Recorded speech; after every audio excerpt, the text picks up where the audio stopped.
مساء الخير، كيف حالكم اليوم أيها الأصدقاء السوريون الطيبون؟ أتمنى أن تكونوا بخير. خلونا نشرب فنجان قهوة وأحكي لكم شو هو المخطط اللي جاي بالنسبة للمشروع اللي أنا بدي أطرحه عليكم باختصار شديد. أول شيء طبعا هذا الورم اللي هون هو نتيجة ألم الأسنان، أوكي؟ صار لي فترة منيحة عم بتعالج، كل ما بقول خلصت ما بشوف إلا صار عندي مشكلة. فباليومين ثلاثة الماضيات صار في عندي شوية التهابات وتورم، وهلا قاعد اتعالج كمان لنشوف مرة ثانية.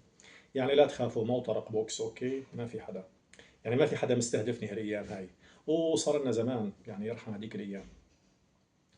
على كل حال، انتم شفتوا اليوم البوست اللي انا عملته على القناة الثانية اللي هي قناة عبد الرزاق حجي محمد مباشر، اللي كان اسمه او كان عنوانه نقد العقل العربي. طبعا اكيد انتم تفاجأتوا بهالعنوان وقلتوا في بالكم انه عبد الرزاق بده يحكي اليوم وينتقد العرب. الحقيقة المشروع مو هيك أبدا، المشروع مو هيك أبدا.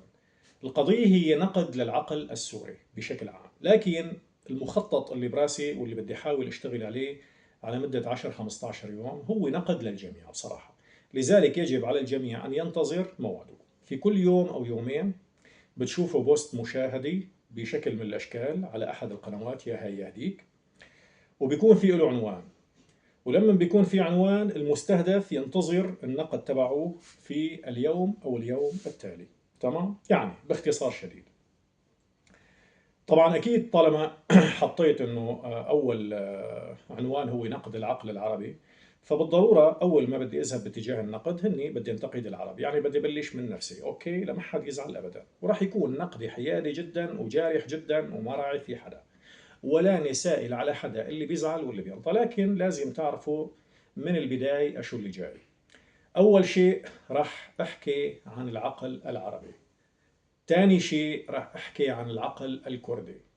راح أحكي عن العقل المسلم. راح أحكي عن العقل الذي هو عقل الأقليات، بما يسمى الأقليات، لأنه بصراحة عند اللي بيحكي هاي الكلمة بشعر بأنه أنا أقدم إهانة للإنسان، لكن أنا هلأ بالتوصيف أو بالحالة التوصيفية فقط لا غير. راح أحكي عن عقل المرأة، راح أحكي عن عقل المؤمنين بالمذاهب، يعني ما بعرف شو بيخطر على بالي، يعني المهم باختصار شديد لما بتشوفوا العنوان فتوقعوا أنه يكون بنفس اليوم أو باليوم الثاني هو نقد للمستهدف من وراء العنوان.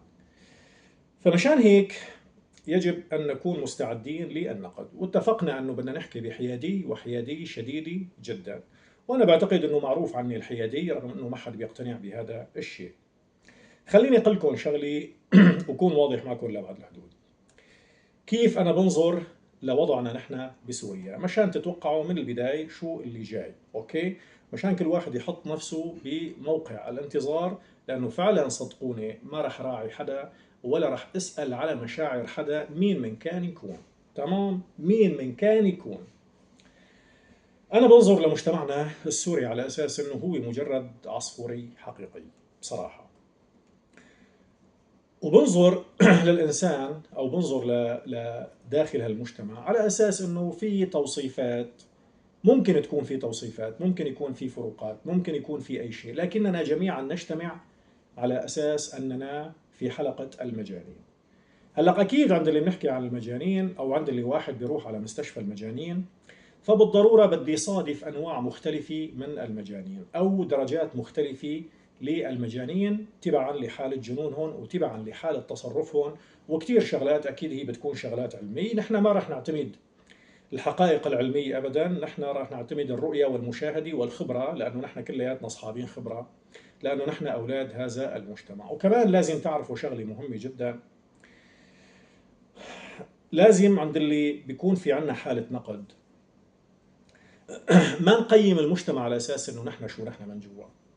يعني مثلا على سبيل المثال، اذا جيت انا بدي احكي عن الاقليات او عن الكرد، فما لازم الانسان ينظر لنفسه وكيف هو بيفكر، لازم ينظر للدائره الكبيره كلها، لانه هي الاساس. لانه بعلم الاجتماع، لانه نحن بنحاول انه نتوخى العلم على اساس نحن مؤمنين بالعلم، بنحاول انه نفكر بطريقه مختلفه.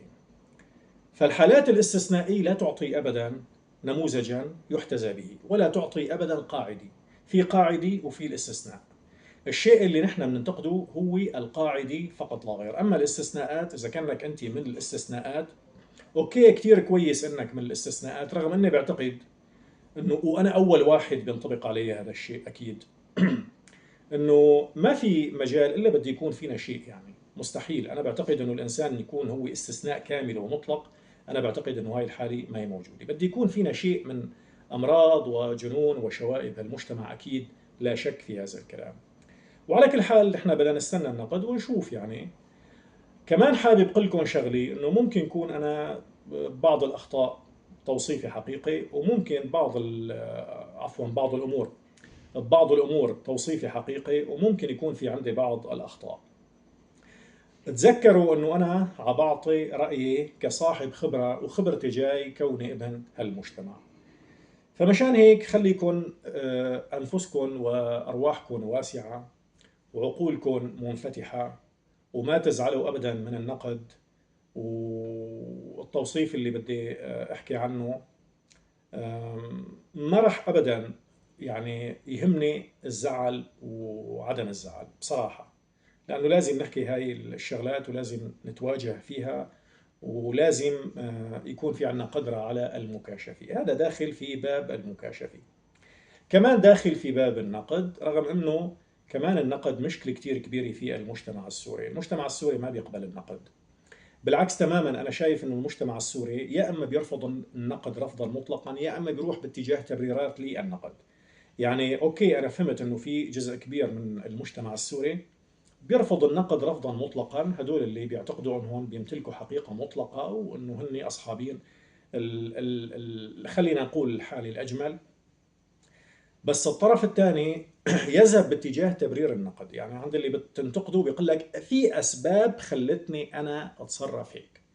ترى هدول مثل هدول الحقيقة. يعني هاي يعني مكاشفة من البداية، ولسه ما دخلنا في شيء. هلق هذا الحكي اللي حكيته اعتبروه انه هو مدخل، واعتبروه انه ايضا هو حالة انتقاد للعقل السوري بشكل كامل.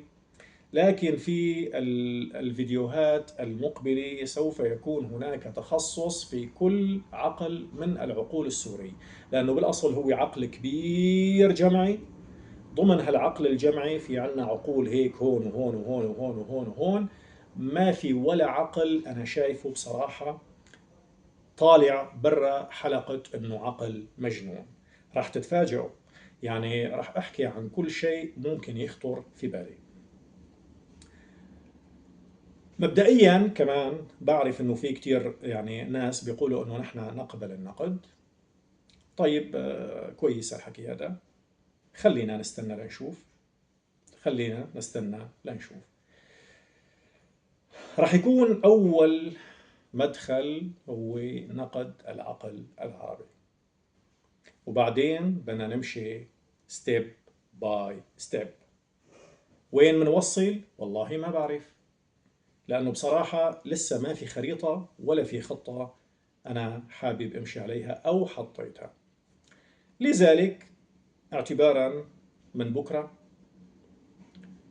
منبلش الحلقة الأولى، نقد العقل العربي، وبعد منه مباشرة نقد العقل الكردي، وبنمشي في هالعقول الجبارة الصلبة العنيدة